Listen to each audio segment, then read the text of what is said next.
Hello YouTube. Today I'm going to be talking about the Four of Pentacles. Now the deck that I'm going to be using is the Tarot of Nefertari.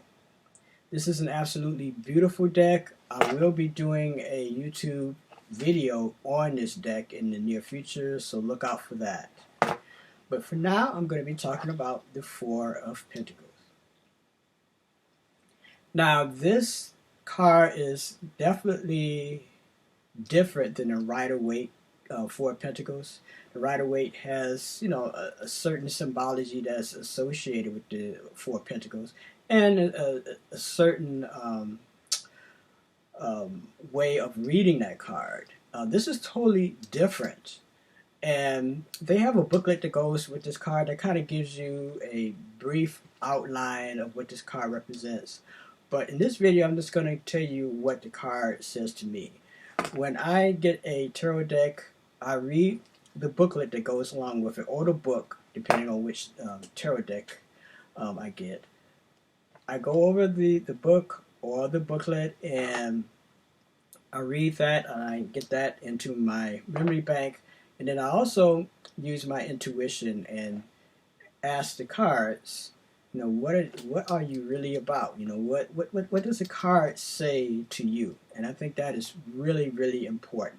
That's just as important, I think, as getting the interpretation from the book also. But I think your intuition actually speaks a little louder. That's my view on tarot, by the way.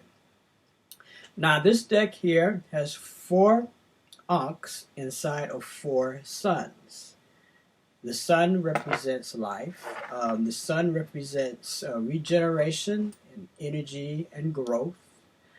Number 4 represents a lot of things. It represents the 4 directions, represents earth, air, fire, and water. But here we're concentrating on energy. We're concentrating on life, which is represented in the ankh here. Now, if you look at the card, you have a woman with her arms in adoration of the sun. And if you look even closer here, you see that she's standing on the head of someone else who's giving adoration to the sun. And I believe if you would pan down, you would probably see someone else standing below this person giving adorations to the sun. So this is a very beautiful deck.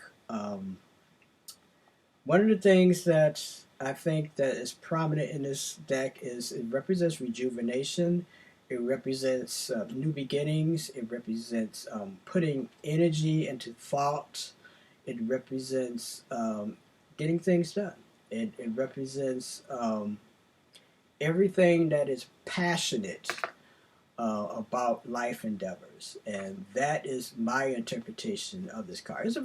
In some ways, it's a very simple card, because there's not a whole lot of symbology here, but if you meditate on this card, you can get even a lot more from the symbology that is represented here. And as I said before, I think the person who came up with this tarot deck, they give you a brief overlay of what the card means, but I think it's up to you to give your interpretation, to go and look at the card, meditate on the card, and see what the card speaks to you about. Ask the card, what are you trying to tell me? But this is a very beautiful deck. The gold inlays here is just absolutely beautiful. Hopefully my camera will do this justice here. If you can see that, this is one of the most beautiful decks that I have. Alright, so this is a quick video. I just want to do a quick video on this card. As I said before, this is a card where you definitely have to use your right brain to get into the deeper mysteries of what the card is all about.